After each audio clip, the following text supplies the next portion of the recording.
이렇게 죽을 수도 있겠구나 순간적으로 그런 위험을 느꼈습니다.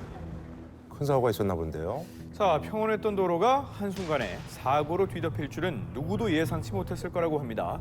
제보자가 눈앞에서 불길한 예감이 들었던 그 순간 반대편에서 마주오던 덤프트럭이 통행 제한 높이대를 들이받는 사고가 발생했는데요.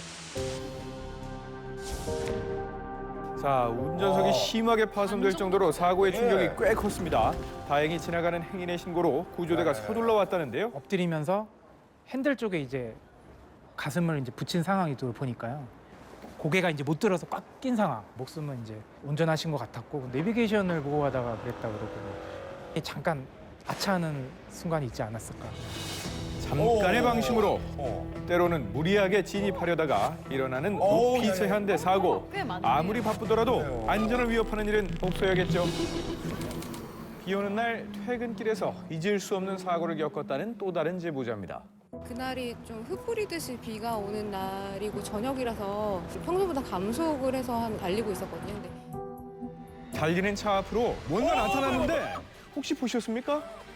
갑자기 옆에 부딪히는 느낌이 나서 차를 멈췄는데 그렇습니다. 도로 한가운데 서 있던 건 다름 아닌 사람이었습니다. 왜 저기 서 있어요? 비를 가까이 대려고 이렇게 가까이 다가가는데 일단 숨을 쉬는 느낌은 드는데 동시에 술 냄새도 확 이렇게 끼쳐오더라고요. 이 경찰 조사에서 술 먹은 사실을 인정했다는 보행자. 그런데 이해가 가지 않는 게 또 있었습니다.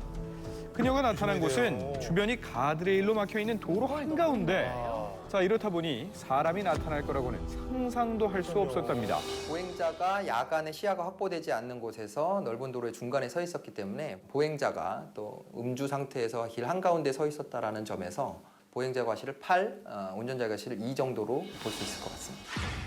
자, 또 다른 제보자를 만났습니다. 블랙박스 영상을 보니까 정말 크게 사고가 날 뻔했더라고요. 어느 날 갑자기 찍힌 블랙박스 영상. 인도로 돌진한 택시가 눈에 띄는데요. 이 사고 당시 택시의 블랙박스 영상을 보니 지나가는 행인이 놀라서 넘어지기도 했습니다. 어떻게든 빼보려고 차가 움직이지 않으니까 손으로들 막 이렇게 밀어보기도 하고. 당황한 듯 보이는 택시 운전자. 이 경찰 조사에서 밝혀진 사고의 원인은 전혀 뜻밖이었습니다. 택시 운전을 하면서 술을 한잔하고 식사하시면서 뭐 반주 같은 걸 하셨나 보구나. 잠깐 졸음으로 인해서 발생된 사고예요. 음주운전 사고는 밤낮을 가리지 않았습니다. 이 고속도로 갓길에 세워져 있던 승용차와 견인 차량을 들이받아 운전자들이 숨졌는데요. 이거 당시 사고를 낸 차량 운전자는 경찰의 추궁 끝에 이렇게 말했다고 합니다. 한 잔 마셨다. 한 잔이 부른 사고는 또 있습니다. 저 반대편에서 이제 불빛이 반짝거리는데 차 들이받기 한 3초 전부터 저기서 차가 내 쪽으로 온다는 걸 이제 그때 알았죠. 야야야야야야. 역주행하며 달려온 음주운전 차량이 제보자의 차량과 정면 충돌했고 뒤에서 오던 차들까지 잇따라 추돌했습니다. 가해자는 깜빡 졸았다가 1차 충돌 후 정신이 들었다는데요. 친구하고 둘이서 이제 집들이 하면서 이제 술 한 잔 마신 게 이제 이런 결과를. 술 한 잔 이렇게 위험해요. 지금도 도로 위에서는 매일 음주운전과의 전쟁이 벌어집니다. 현장을 직접 취재해봤는데요. 과연 단속에 걸린 이들은 뭐라고 할까요? 0.096 나왔죠? 수치는 면허 정지 100일이에요. 한 캔을 마시고 출발을 했는데 한 캔으로 항상 저렇게 얘기하죠. 다들 한 잔 아니면 한 캔이죠. 딱 한 잔 먹고 왔다. 딱 한 잔 먹고 왔다가 하다. 흔히 한 잔 정도는 괜찮다는 말. 앞으로 단속 기준이 강화된다면 통하지 않을 것 같습니다. 0.03% 기준은 과연 어떤 의미를 담고 있을까요? 연령층이 다른 남녀 4명을 대상으로 실험을 해보았습니다. 먼저 한 잔을 마시고 난 뒤 정말 딱 한 혈중 잔이에요. 알코올 농도는 어떻게 나올까요? 사람마다 다르긴 한데. 자, 경찰이 음주 측정을 해본 결과 한 잔 먹었는데 0.03이 나오네요. 원래 주량은 얼마인데요? 한 병 반이에요. 오, 주량이 꽤 있음에도 불구하고 그렇죠? 그렇다면 운전에는 어떤 영향을 미칠까요? 한 잔의 위력을 확인해 보기로 했습니다. 자, 차로 변경과 동시에 앞에 나타난 장애물, 대처 능력이 음주전과 다르게 나타났습니다. 한 잔 드셨잖아요. 네, 브레이크를 밟긴 밟았는데도 저걸 부딪히는 게 지금 본인의 행동이 이해가 되세요? 아니요. 자, 2잔 마시고 난 뒤 혈중 알코올 농도는 현재 단속 기준인 기분이 좋아 보이시는데요? 0.05% 정도가 나왔습니다. 보자는. 이 실험 참가자들의 분위기가 어느새 화기애애해졌어요. 얼굴도 운전대를 잡는 빨개지시고. 순간에도 표정들이 아주 밝았는데요. 그러네. 하지만 진짜 웃음을 많이 실험 띠시네. 결과 모두 장애물과 충돌을 했습니다. 이게 몸이 말을 안 들을 줄 몰랐어요. 가볍게 하겠지라 생각을 했는데 예외는 없네요. 대부분 평균 속도 50km 약간 초반의 경향이 나왔다는 거죠. 흥분된 상태로 운전을 하면서 본인은 원치 않는 악셀 페달에 과도하게 밟는 경향이 됐고 제동되는 거리가 짧게 나왔던 것이 이렇게 1, 2m로 이렇게 늘어나게 된 거죠.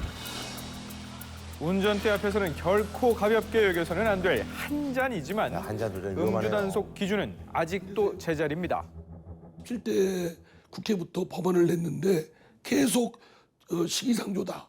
너무 그 운전 적발 기준을 맞추면 우리나라 문화하고 잘 안 맞지 않느냐. 법이 이제 통과할 때가 마시지 됐네요. 말라는 금주법이 아니고 술을 마시면 운전대를 잡지 말라는 음주운전법인데 17대 내서 안 되고 18대 냈는데 또 안 되고 19대도 냈는데도 안 되고 지금 20대 다시 낸 겁니다.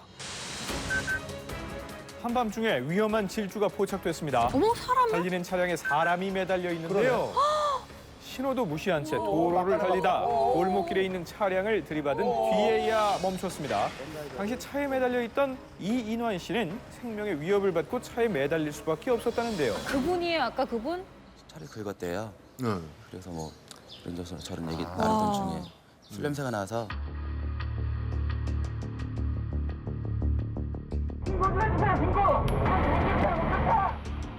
우와. 자, 단순 1차 사고에서 멈췄다면 이토록 위험한 상황이 펼쳐지진 않았을 텐데 저건 거의 저기 왜 아니에요? 그랬을까요?